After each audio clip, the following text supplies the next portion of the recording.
John, we've proven that with our sales force at this moment in time, measuring their activity levels, measuring their selling skill levels, and measuring their product knowledge makes absolutely no difference to performance. Hello, it's John Smybert. Welcome back. And I want to talk a little bit about the event we've got coming up on June the 10th, the Sales Accelerator event for Sales Leader Forums. And really what I want to talk about is one of the speakers, Dan Porter. Welcome, Dan. Hi, John. Thanks for having me. We selected Dan as one of the four speakers, or one of the four people on the panel, because Dan's got an outstanding background in driving highly productive sales teams.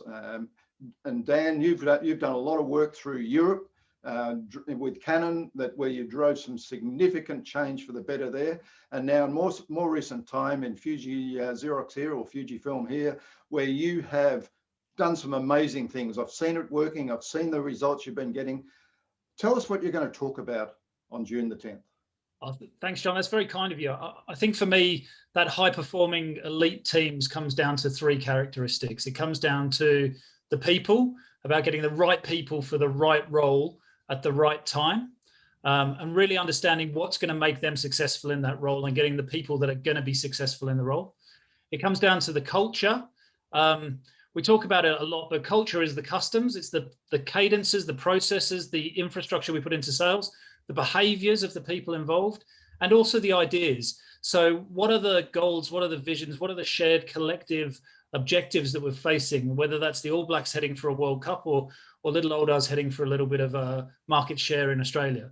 And then finally, it's about the data. Now, I'm a huge believer that if you can measure it, you can imagine it, and vice versa. If you can imagine it, you can measure it. So the reality is that we can put metrics behind absolutely everything we want to. The danger and the challenge is to make sure that those metrics are the ones that are really going to make a difference, the real lead indicators. You don't want to measure too much, do you? You just measure the right things. So often we see people getting lost in metrics or picking the wrong things to measure in the first place. So to us, what we found really, really important is to pick those things that are true lead indicators, the things that are going to fundamentally, if you can get them right, then the results will come as a result of that. Now, the whole B2B sales world tends to be struggling in some areas. You know, some of the research is showing that there's a 15-month turnover in salespeople, which I just find abhorrent. How can you run a business when you've got people turning over every 15 months? And we've got not enough people, less than 50% in a lot of cases, making their quota every year. So I assume you're going to talk about how you fix that sort of stuff. Yeah, absolutely. I'm very worried by sort of metrics like that 15 months. We reckon it takes 6 to 12 months and even up to 24 months just to get somebody truly onboarded and productive into the business. We've been running a new business team for the last 18 months now, and we're seeing that even people who are working for us in that space are only just hitting their stride now, 18 months down the line, because of the length of the sales cycles, the gestation period, everything else. So for us, we've done a lot of research on what makes people successful in our company.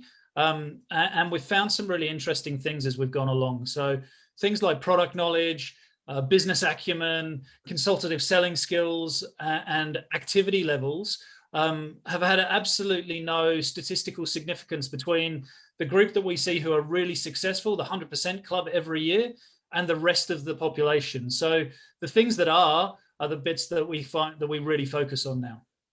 Okay, so bottom line, you're going to be talking about how to build that team, how you've gone about building that team. We want to hear stories, Dan. So How you've gone about building that team, how you've achieved the outcomes, how have you built it, the culture you want, and so on. So I'm really looking forward to that, Dan, on June the 10th, 7:30 a.m.